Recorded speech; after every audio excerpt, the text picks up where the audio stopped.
Izinkan untuk malam ini menyampaikan satu bahasan tentang masalah kenapa hati mudah lelah padahal ilmu bertambah. Kan kajian tiap pekan, satu pekan itu 2 kali lagi. Kismis, kajian malam Kamis, belum jihad, ngaji Ahad. Seringkali kajian ditambahkan, ilmu bertambah, tapi kadang-kadang semakin tidak nikmat beribadah. Ada apa dengan diri kita? Mengapa hati mudah lelah padahal ilmu bertambah? Ada nggak yang sangat menantikan? Kalau bahasa Sundanya, hayang tenggeram beting, kamarikin tahajud teh benih nikmat. Masa komandan? Kemarin mas saya baca Quran 5 juz, nikmat banget. Kan mestinya ibadah itu mendatangkan kenikmatan dan ketenangan. Itu kan jaminan dari Allah. Dan semakin bertambah ilmu, akan semakin takut kepada Allah. Itu nanti ada ayatnya. Ini yang mesti kita renungi bersama. Ada satu fase yang entah disadari atau tidak disadari sering dialami oleh penuntut ilmu. Ini berbicara tentang penuntut ilmu nih. Ilmu bertambah, kajian rutin, catatan makin banyak, kitab berganti-ganti,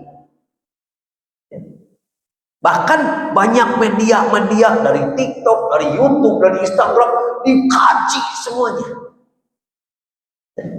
Namun anehnya di saat yang sama ilmu bertambah, ilmu semakin banyak, tapi beribadah semakin tidak nikmat. Bahkan ibadah itu jadi beban. Di Subang sok aya teu nu kieu.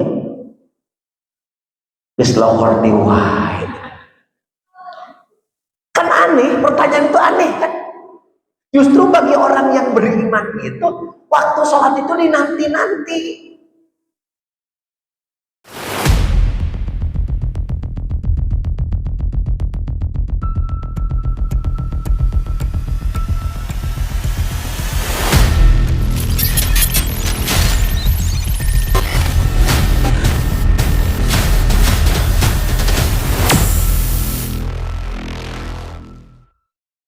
قل أعوذ برب الفلق من شر ما خلق ومن شر غاسق إذا وقب ومن شر النفاثات في العقد ومن شر حاسد إذا حسد ونعوذ بالله من شرور أنفسنا ومن سيئات أعمالنا من يهده الله فلا مضل له ومن يضلل فلا هادي له أشهد أن لا إله إلا الله وحده لا شريك له وأشهد أن محمدا عبده ورسوله اللهم صل وسلم على نبينا محمد وعلى آله وأصحابه ومن تبعهم بإحسان إلى يوم الدين أما بعد فقال تعالى في كتابه الكريم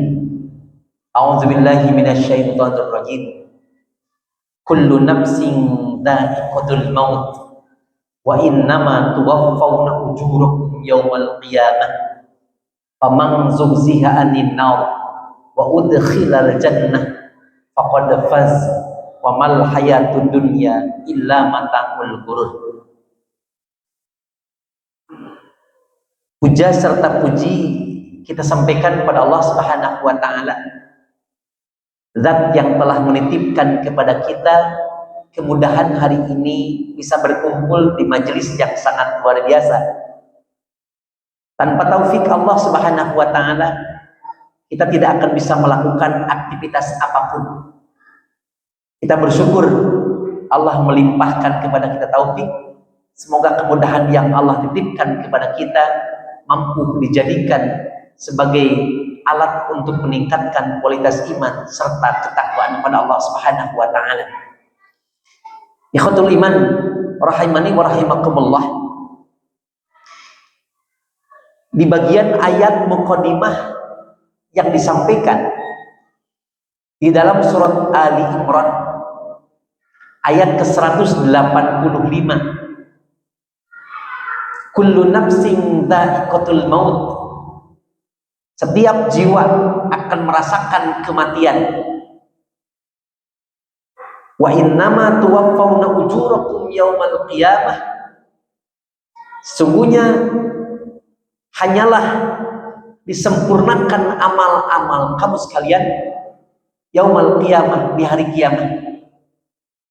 Faman zuhziha 'anil nar, barang siapa yang dijauhkan dari api neraka, wa udkhilal jannah, dan dimasukkan ke dalam surga, faqad faz, maka mereka merupakan orang-orang yang beruntung.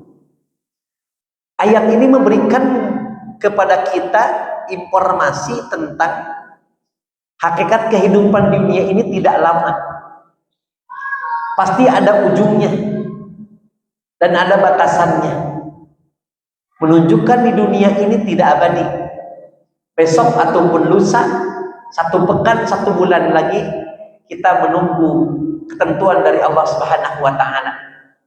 Maka dengan demikian, manfaatkan usia yang Allah titipkan kepada kita, manfaatkan kesempatan yang Allah titipkan kepada kita untuk benar-benar melaksanakan sebuah tugas yang sangat utama, yakni mentauhidkan Allah Subhanahu wa Ta'ala. Ikhwatul iman rahimani wa rahimakumullah, sedikit mencoba untuk merenungi dulu tentang kehidupan kita. Setiap hari sebenarnya manusia didatangi oleh 3 musibah. Disadari, tidak disadari, direnungi, tidak direnungi, ditadaburi ataupun tidak, musibah setiap hari akan datang kepada kita. 3 musibah yang menghampiri kita. Semoga kita dapat mengambil pelajarannya. Musibah yang pertama adalah umur yang terus berkurang, bukan semakin bertambah. Usia kita semakin berkurang, maka hakikat kebaikan itu berada di dalam umur, di dalam kesempatan itu. Manakala kesempatan tidak ada, sekencang apapun motivasinya, sekuat apapun keinginannya, bila ternyata kesempatan sudah tidak ada, tidak bisa. Maka Rasul mengatakan, 2 nikmat yang seringkali dilupakan manusia, as-sihah wal faragh. 2 nikmat ini seringkali dilupakan, nikmat kesempatan, nikmat kesehatan. Orang sehat tapi tidak ada kesempatan, tetap belum tentu bisa kajian, belum tentu bisa beribadah, belum tentu bisa melakukan ketaatan kepada Allah Subhanahu wa Ta'ala. Sehat ada, kesempatan tidak ada. Apa tugas, sibuk, pengen kajian, tetap saja tidak bisa, karena kesempatannya tidak ada. Kesempatan ada tapi tidak sehat, tidak bisa juga. Maka kita hari ini dititipi oleh Allah 2 nikmat besar, nikmat sehat dan nikmat kesempatan. Alhamdulillahilladzi bi nikmatihi tatimmus shalihat. Ironisnya, pada hari ketika umur kita berkurang, kita tidak sedih. Tapi kalau gaji kita per bulan contoh 8 juta, lalu berkurang, dikurangi 500.000, bagaimana perasaan? Kan ada rasa sedihnya. Kita berusaha jualan setiap hari, dapat laba 1 hari 2 juta, ternyata 1 hari dapat 500, bagaimana perasaan? Ada rasa sedih di saat keuntungan berkurang. Di saat usia kita berkurang, ada rasa kesedihan. Malah diulang tahunkan. Lagian gak ada sama sekali dalam syariat kita mesti melakukan aktivitas ulang tahun. Itu bukan budaya kita, bukan kebiasaan kita, bukan syariat kita. Itu di luar agama kita, di luar adinul Islam. Kalau ternyata kita ikut-ikutan seperti mereka, maka kita sama dengan mereka. Kata Rasul mengatakan, man tasyabbaha biqaumin fahuwa minhum. Maka barang siapa yang menyerupai sebuah kaum, maka termasuk golongannya. Maka biasanya orang Yahudi, orang Nasrani yang melakukan ulang tahun, malah umat Islam merayakan, maka tidak jadi bentuk amal soleh dan dipastikan akan mendatangkan laknat Allah.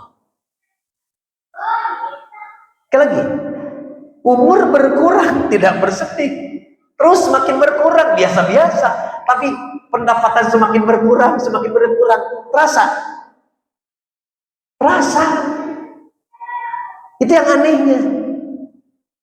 Umur berkurang tidak sedih, tapi uang berkurang sedih. Padahal uang bisa dicari.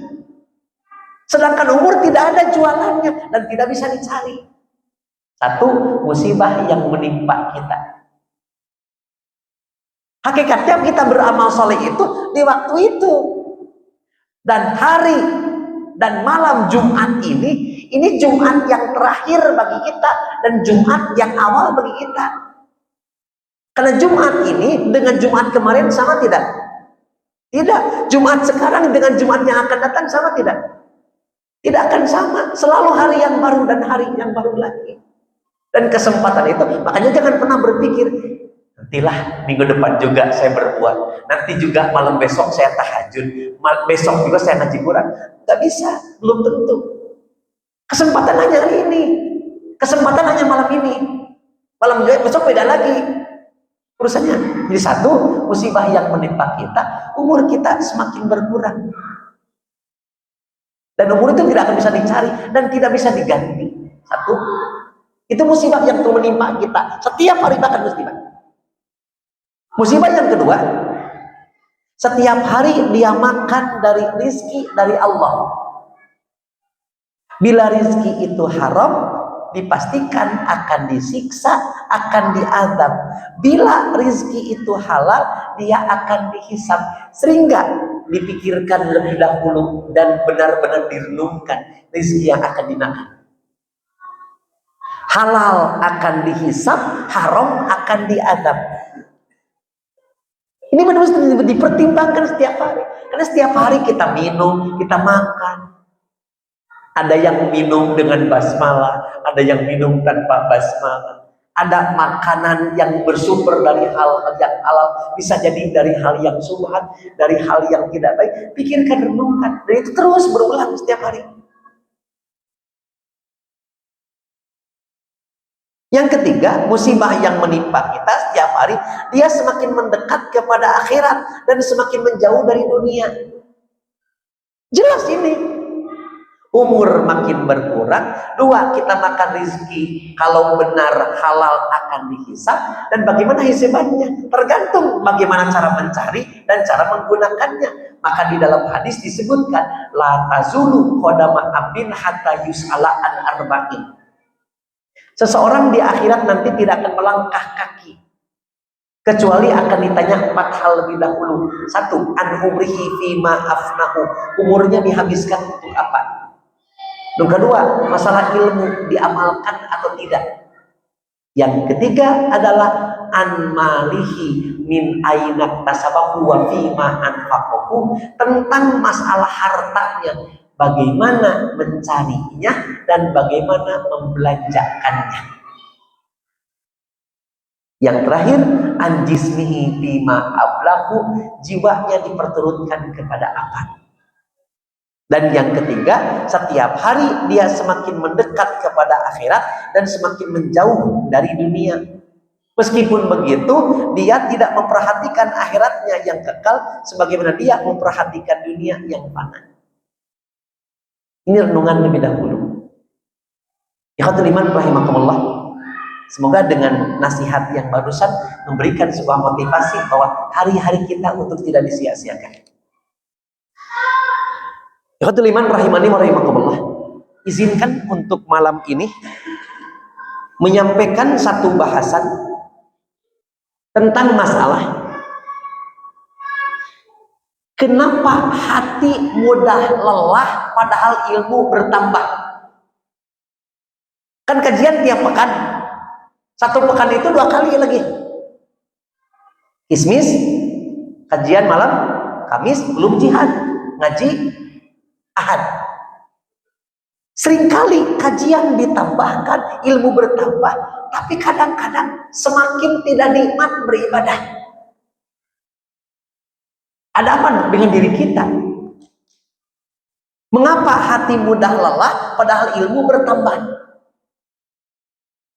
Ada nggak yang sangat menantikan? Kalau bahasa Sundanya, hayang tenggelam peti, kamarikin tahajud teh benih nikmat. Masa kemana? Kemarin mas saya baca Quran 5 juz, nikmat banget. Kan mestinya ibadah itu mendatangkan kenikmatan dan ketenangan. Itu kan jaminan dari Allah.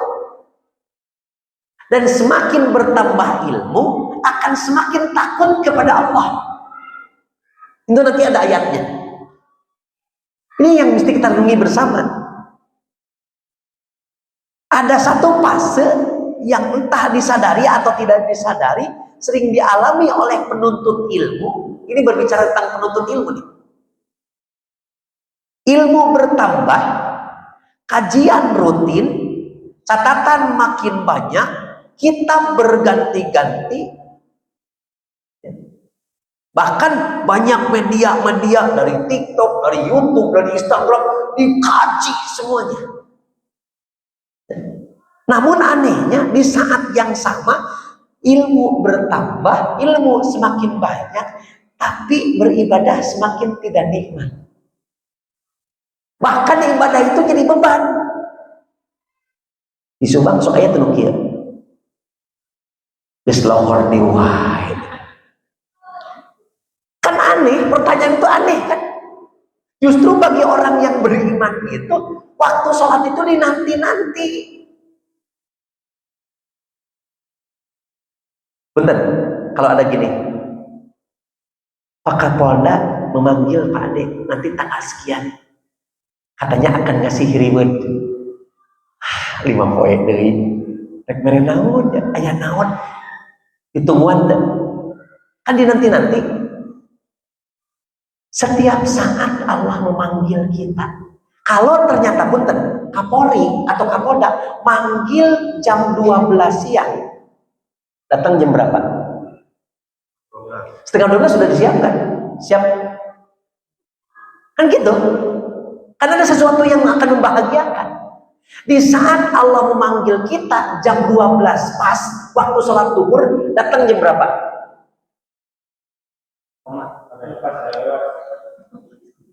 Aneh kan?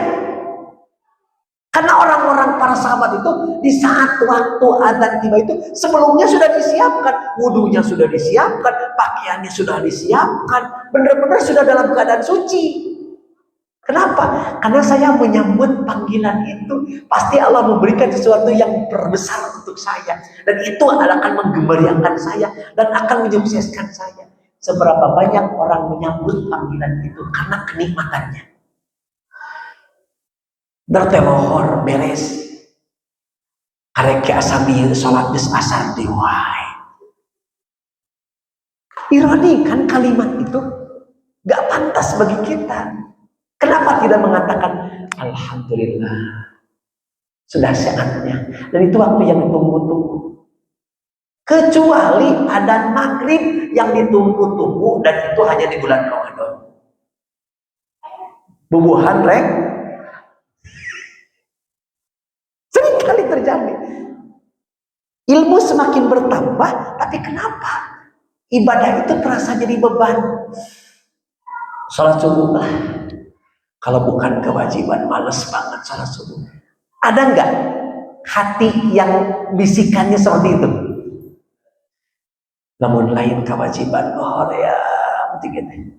Sok, dakar enak tidur kudu kaci salah. Lain tugas itu dah ya, apa kita kertengeuna.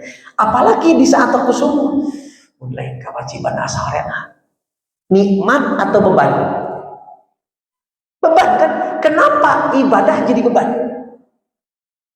Ada apa dengan hati kita?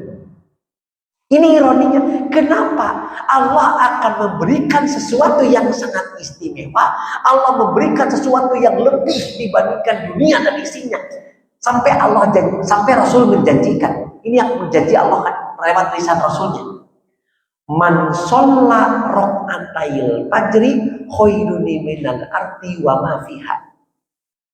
Barang siapa yang sholat 2 rakaat sebelum sholat fajar, berarti sholat qobliyah subuh. Kata Rasul bagaimana? Khairun minal ardi wa ma fiha, lebih baik dibandingkan bumi dan isinya. Ini sholat sunat. Bagaimana yang wajib? Lebih daripada itu. Tidak bahagiakah kita di saat Allah memanggil kita? Tidak bahagiakah di saat waktu tiba salat itu datang? Ya Allah, aku akan menghadapmu dengan jiwa raga. Osok pikir, rek salat asar, baju atau salat subuh, kayak baju narek nurapih, iya jasna, iya anukna. Saya akan menghadap Allah dengan baju yang ini. Istri kahela nurapih, osok. Kadang-kadang apa adanya. Dan dipanggil kudunungan atau baju rapih atau tidak. Kenapa dipanggil Allah tidak menggunakan yang terindah? Oke. Yang jadi bahan pertimbangan kita dan jadi renungan kita, kenapa kita kajian terus ilmu bertambah, tapi di saat ibadah tidak jadi kenikmatan, malah jadi beban. Kira-kira problemnya sama enggak? Ya. Bisa jadi kan menimpa kita bersama kan? Sekali lagi, ibadah terasa berat. Namun sekali lagi anehnya, di saat yang sama hati justru mudah lelah.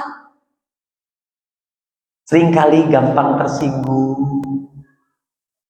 Ibadah terasa berat, semangat yang dulu menyala. Dulu makan awal-awal hijrah, awal-awal Quran sunnah, semangatnya luar biasa. Sini semakin redup. Makanya Ustadz seringkali sewaktu-waktu akan datang masanya yang disebut dengan masa futur.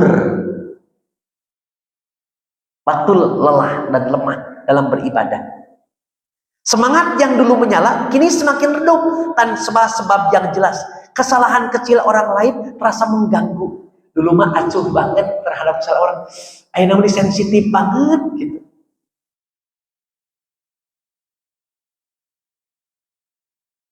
Oke, nasihat yang dulu menenangkan kini malah menjadi dada sesak.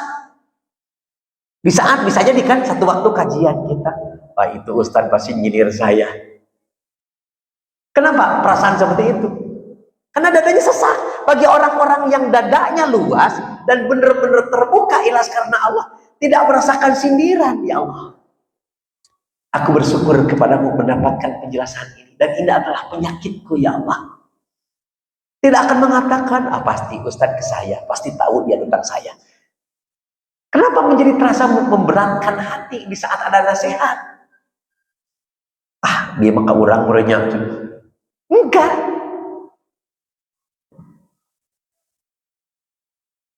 Padahal secara lahir kita maju, secara data kita naik level. Karena ilmu yang terus bertambah, naik levelnya akan naik. Tidak akan tetap di bawah. Lalu apa yang sebenarnya terjadi dengan diri kita? Allah Subhanahu wa taala berfirman pada surat Fatir ayat ke-28. Innama yakhsyallaha min ibadihil ulama. Innama yakhsyallaha, sesungguhnya yang takut kepada Allah min ibadihi, di antara hamba-hambanya, al-ulama, hanyalah ulama. Oke, tulis bawahi. Hanyalah yang orang itu, hanyalah orang yang merasakan takut kepada Allah adalah ulama. Definisi ulama apa? Orang yang memiliki ilmu disebut dengan ulama, karena ilmunya banyak. Ya. Yang dibicarakan di sini bukan tentang ilmunya, tapi dibicarakan tentang sosok orangnya. Kalimatnya lihat. Tidak ada orang yang paling takut, hanyalah yang paling takut kepada Allah di antara hambanya adalah al-ulama. Ulama itu berbicaranya tentang masalah ilmu dan orangnya. Kalau ilmunya satu alimun, dua alimani, ilmunya banyak ulama. Ayat ini sederhana, tapi dalam maknanya ilmu yang benar seharusnya melahirkan rasa takut kepada Allah. Kan yang disampaikan ini Quran, ini hadis. Berarti kan ilmunya sudah benar. Setiap kali yang disampaikan ustaz-ustaz, Anda yakin ini Qurannya disampaikan, ini tafsirannya, ini pendapat para sahabat bagaimana, ini para tabiin bagaimana. Sebutkanlah, ini salafus sholih yang menjelaskannya. Ini hadisnya derajatnya sahih.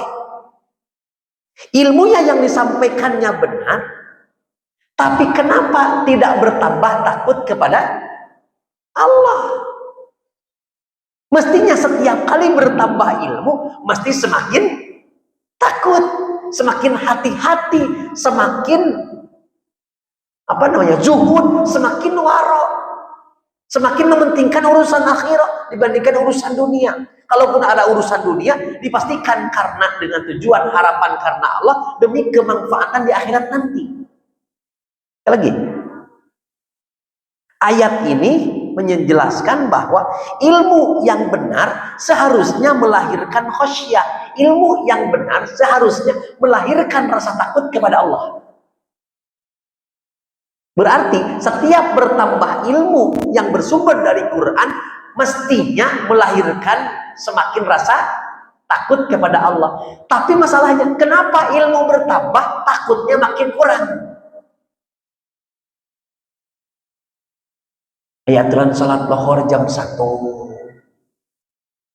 Tenang itu maksiat, tidak ada rasa takut-takutnya, membicarakan kejelekan orang, tidak ada rasa takutnya kepada Allah. Kan ini masalah. Tanda bukti orang takut itu kan takut untuk meninggalkan ketaatan, tidak berani untuk melanggar apa yang diharapkan. Itu tanda bukti takutnya. Allah menentukan, ibadahlah kamu dengan baik, melakukan ketaatan. Di saat ada yang dilarang, berani mendekat? Tidak. Kenapa tidak berani mendekat dengan hal-hal yang diharapkan? Karena rasa takut kepada Allah. Hal yang kecil saja. Sewaktu-waktu kita yang suka kajian, suka berani menceritakan kejelekan orang. Di saat berani kalimatnya bagaimana? Berarti sedang kehilangan rasa takut kepada Allah. Apakah ilmunya ada? Ada. Ilmunya ada, pengetahuannya ada, tapi kenapa berani berbuat maksiat? Kenapa maksiat? Tanda bukti tidak takut kepada Allah. Ada apa di balik semua ini? Ini seharusnya rasa takut. Jika ilmu bertambah, namun rasa takut kepada Allah justru semakin menipis, berarti ada yang perlu dikoreksi. Bisa jadi ilmunya memang bertambah, tapi satu, keikhlasan untuk mengamalkannya itu hilang. Satu, faktor keikhlasan di dalam beramal itu menjadi salah satu faktor tidak berpengaruhnya ilmu terhadap bertambahnya rasa takut kepada Allah. Hafalannya banyak. Makanya ironi kan, ada dulu di daerah Ujung Berung yang dulu pimpinan pondok pesantren yang hafal Quran 30 juz, tapi ternyata menodai santri-santrinya itu. Kan aneh. Bahkan tafsirannya hebat, pemahamannya hebat. Kan itu Quran yang dikaji, dipahaminya Quran, cara memahaminya benar. Tapi kenapa sampai berani menodai? Kan pernah ada oknum-oknum kiai yang menzinahi santri-santrinya. Salah enggak Qurannya? Enggak. Ilmunya salah enggak? Enggak salah ilmunya. Tapi siapa yang salahnya? Pribadinya. Kenapa? Ilmunya ada, tapi berbuat kemaksiatan sampai tidak tunduk rasa takut kepada Allah. bisa jadi faktor penyebabnya sudah kehilangan keikhlasan. Satu, jangan orang lain, terkadang kita pun ke masjid ada saja tergoda dengan sesuatu hal yang sifat duniawi. Satu, jadi perlu dirawat tentang keikhlasan. Yang kedua, pemahamannya meningkat, tapi adab dibelakangkan. Faktor yang kedua bisa jadi semakin tidak tumbuhnya rasa takut kepada Allah karena akhlak tidak dijaga, ucapan tidak dirawat, telinga pendengaran tidak dijaga, tontonan tidak dijaga, ilmunya ada, cuman tidak berpengaruh terhadap dirinya, tidak ada pengaruhnya sama sekali.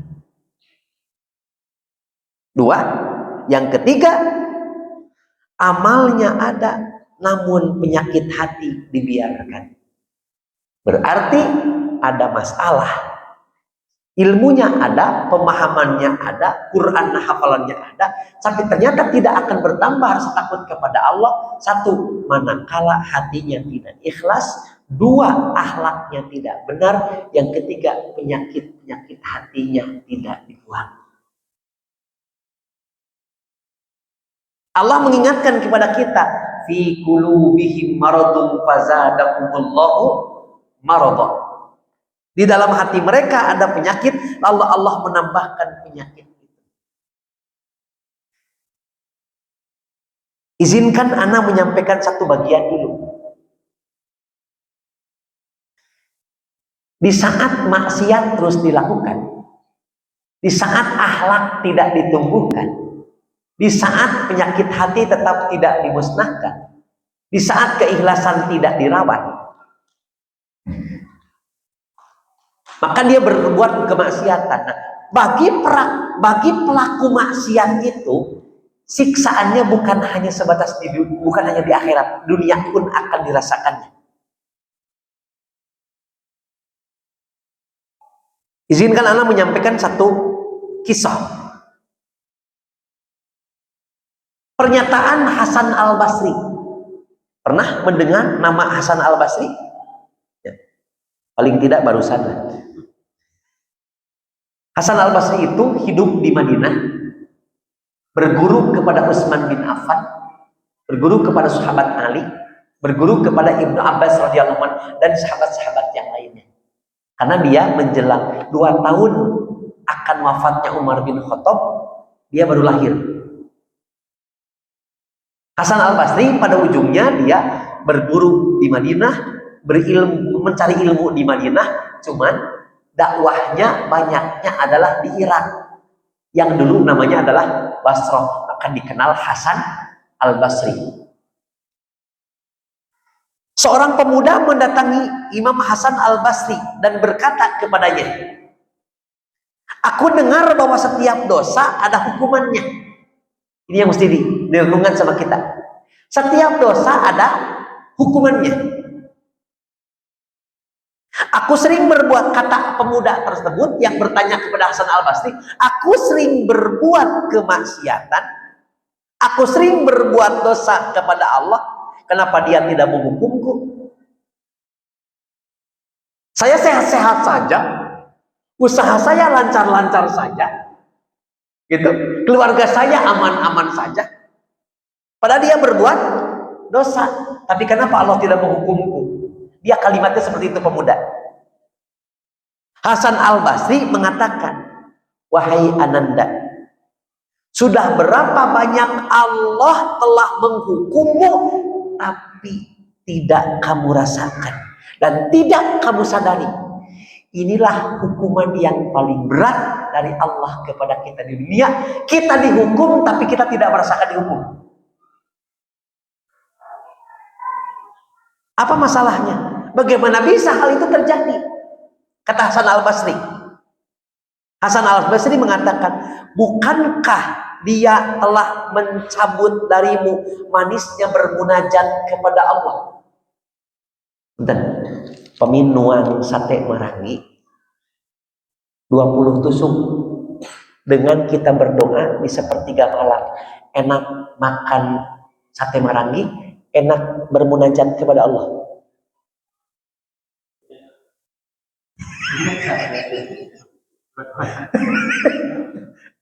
Kan terasa terkadang kita malas untuk berdoa teh. Kadang-kadang kehilangan rasa kenikmatan bermunajat. Mohon maaf. Abu Bakar As-Siddiq, Anda pernah mendengar di saat sedang menjelaskan tentang ya Allah surat Al-Muzammil. Al-Mudasir. Muzammil. Dia sholat. Itu kan munajat, itu ibadah. Dari Isya hampir sampai subuh. Dari Isya hampir sampai subuh. Kenapa bisa kuat? Saking nikmatnya dia bermunajat kepada Allah. Rasul, Anda mendengar dari hadis, kalau Rasul satu waktu sholat, ruku, kalau Rasul berdirinya kira-kira membacakan sekitar 100 ayat, maka Rasul sujudnya hampir lama 100 ayat. Dan ternyata pernah mendengar ada sahabat yang hanya 3 rakaat sholat malam dari mulai ba'da Isya sampai menjelang subuh. Kenapa bisa kuat? Nah, saking nikmatnya. Punten, pernah ngalamin mungkin lah dulu lagi ya jauh daripada keilmuan dan jauh daripada ibadah, seringkali main remi, main gaple. Di jam 8 teka rasa ketika jam 4. Pernah? Terasa enggak? Kenapa? Asik. Saking asiknya. Kuat deh. Sholat tahajud di jam 1 ke jam 4. Kenapa tidak kuat? Tidak nikmat. Sesuatu yang nikmat itu akan kuat berlama-lama. Nonton Persib menang 80 menit dan tepindah dia. Asik, ramai, hati suka. Tapi kenapa? Baca Quran kuat nggak 2 jam nggak pindah-pindah? Karena kehilangan kenikmatan pada diri kita. Ini masalahnya.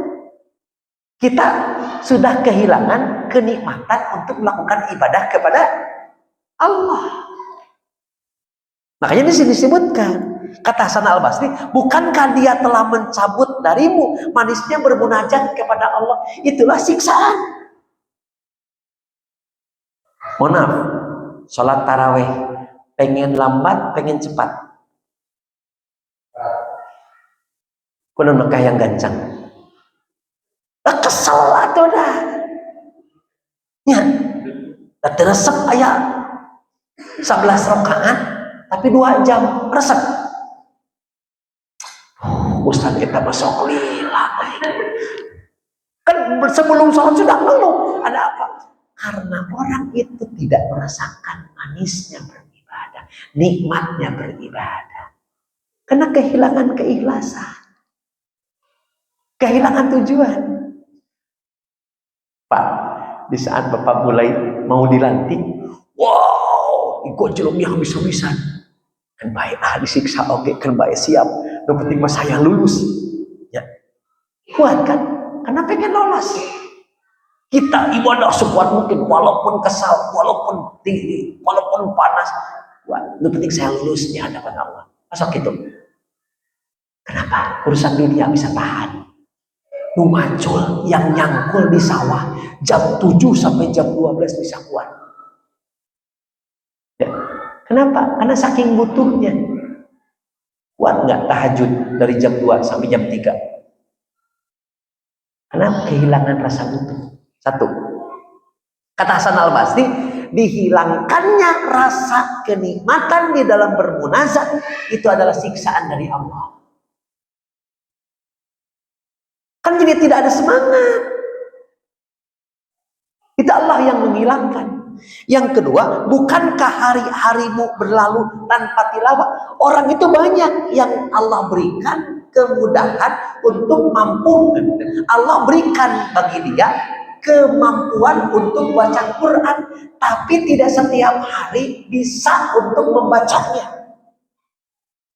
Orang itu piawai baca Quran, diberi kemampuan membaca Quran, tapi tidak diberikan oleh Allah setiap hari mudahnya membaca Quran.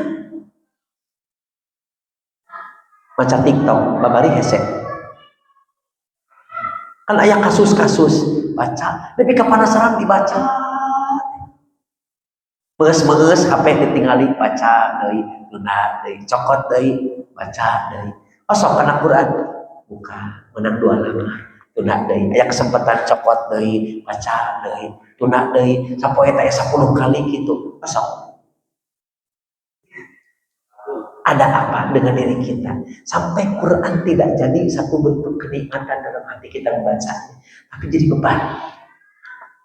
Keikhlasan yang hilang, penyakit hati yang tetap tumbuh, dan akhlak yang tidak dipelihara. Kata Hasan Al-Basri, bukankah kamu telah melewatkan malam-malam panjang, tapi kamu tidak diberikan kemampuan oleh Allah untuk qiyamul lail. Itu siksaan dari Allah. Itu siksaan. Tapi di saat malam-malam, yuk kurang piknik teh gratis ka Pangandaran, ongkosna kerjajan 1 jutaan. Datang wayahna kumpul jam 12. Jam seberapa kumpul? Jam 10 geus kumpul kan. Inilah kenapa urusan dunia ada rasa kenikmatan, tapi ibadah hilang rasa kenikmatannya. Karena Allah menghilangkan. Faktornya apa? Maksiat. Bagi orang yang bersih hatinya ikhlas, akhlaknya terjaga, penyakit hatinya hilang. Maaf, anak punya teman, Ustadzan punya teman 1 kali baca Quran, 1 kali duduk 5 juz. Antum gak kesal, antum gak pegal, rasanya enggak sih, enjoy saja. Kayaknya enak banget. 2 jam, 5 juz, asik. Di mana? Kenapa? Ikhlas, akhlaknya bagus, dan penyakit hatinya dibuang. Allah berikan kemampuan untuk orang itu nikmat di dalam melaksanakannya.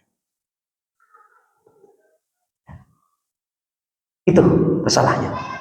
Nah, di saat orang itu dihilangkan kemampuan, dihilangkan rasa senang untuk beribadah, itulah siksaan dari Allah.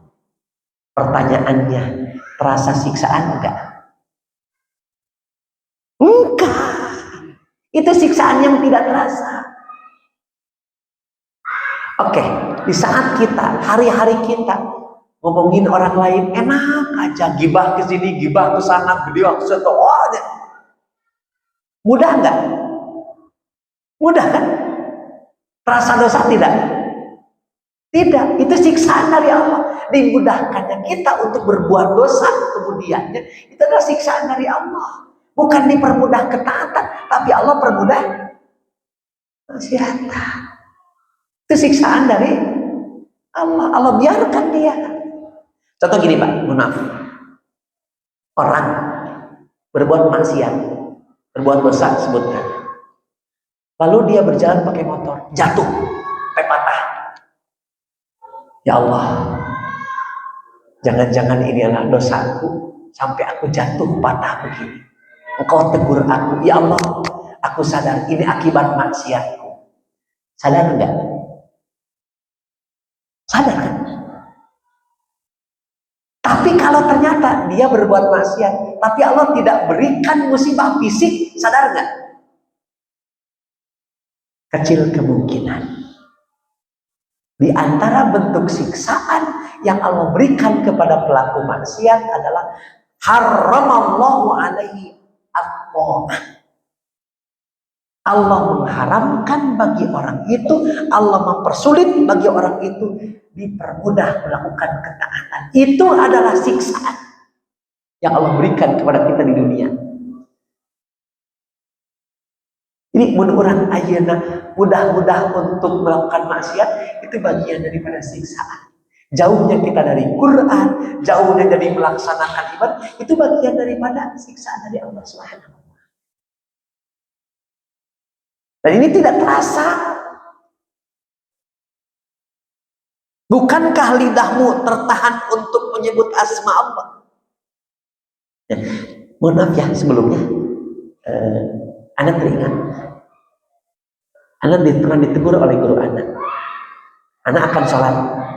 Sebelum sholat itu Anda baca, A'udzubillahi minasyaitonir rajim. Bismillahirrahmanirrahim. Allahu Akbar. Beres sholat. Ada syariatnya enggak? Antum baca takbir dan bismillah sholat. Pernah dengar Qur'annya atau hadisnya enggak? Enggak. Kenapa kamu bacakan itu?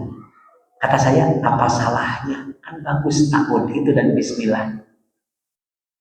Bagus itu menurut logika kamu dan perasaan kamu. Apakah ibadah itu logika dan perasaan? Bukan. Hentikan.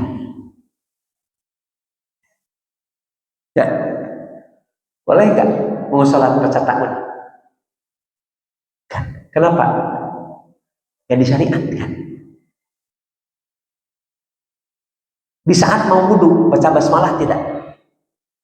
Baca. Kenapa? Karena dicontohkan oleh Rasulullah. Baca Quran, takbir. Kenapa? Karena ada ayat Qurannya. Tapi di saat membaca surat At-Taubah, boleh nggak baca bismillah? Tidak boleh. Kenapa? Karena diharamkan. Masuk toilet ada doanya. Cuman masalahnya di saat akan sholat, kenapa tidak boleh bismillah? Karena di sana sudah diawali dengan menyebut nama Allah. Maka tidak perlu membacakan takbir dan tidak perlu membacakan basmalah. Dan mohon maaf sekali, termasuk di waktu mau adzan pun tidak ada syariat untuk membacakan takbir dan basmalah. Ini dikit lagi. Jadi ternyata bagian di antara hukuman yang Allah berikan kepada pelaku maksiat adalah Allah persulit orang itu untuk melakukan ketaatan. Kata Hasan Al-Basri, bukankah hatimu terasa berat untuk taat kepada Allah? Bukankah musim kebaikan telah berlalu Ramadan? Oke, siksa Allah yang paling ringan bisa kamu rasakan berupa anak, keluarga, usaha, merosot. Ya Allah, mungkin karena maksiat saya, karena dosa saya, kan terasa. Siksa Allah yang paling besar tanpa kamu sadari, justru Dia bukakan kepadamu pintu dunia yang membuatmu lupa akhiratmu. Dia bukakan kepadamu ilmu dunia yang mengalihkan perhatianmu dari ilmu akhiratmu. Dia memberikan banyak harta tapi merampas kenikmatanmu di dalam beribadah. Telah banyak Allah menghukummu, kata Hasan Al-Basri, tanpa kamu sadari. Dan ini adalah bentuk hukuman yang seberat-beratnya. Tidak ada hukuman yang paling berat melebihi berpalingnya Allah kepadamu. Allah tidak berikan kemudahan kepada orang itu untuk melakukan ketaatan. Siksa bukan? Berat tidak? Tidak terasa rasanya, cuman berat akibatnya. Makanya pelaku maksiat itu bisa jadi dia tidak disiksa fisiknya, tapi dibiarkan tahu-tahu sudah mati, baru terasa. Ke masjid dekat tapi tidak mau, Quran ada tidak mau dibaca. Susahnya hati untuk melakukan itu karena faktor maksiat.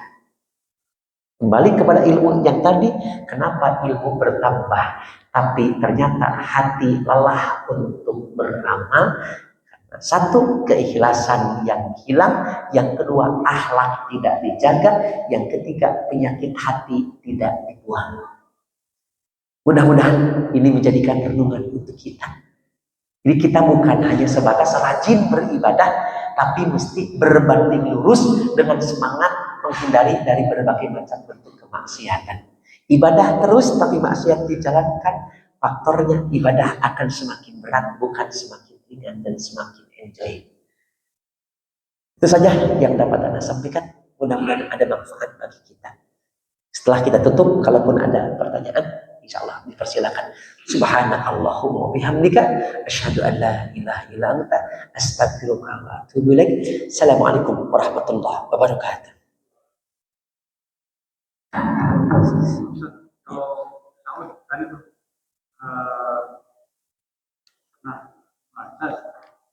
dibaca setelah takbir atau memang dari Nah gini, betul. Ta'ud di waktu salat, satu bukan dibaca sebelum salat, sebelum takbir. Karena tidak ada syariatnya. Jadi tidak mesti membaca ta'ud, tidak perlu membaca basmalah. Sebagian suka ada yang membaca qul a'udzu birabbin nas segala macam itu. Ternyata tidak. Karena di awal itu sudah menyebutkan asma Allah. Hadisnya kullu amrin dibalin la yubda bismillah bahwa abdar bahwa aqta bahwa ajdam. Itu kan kalimatnya. Bagiannya. Oke. Adapun ta'ud yang di waktu salat itu dibacakan setelah doa istiftah.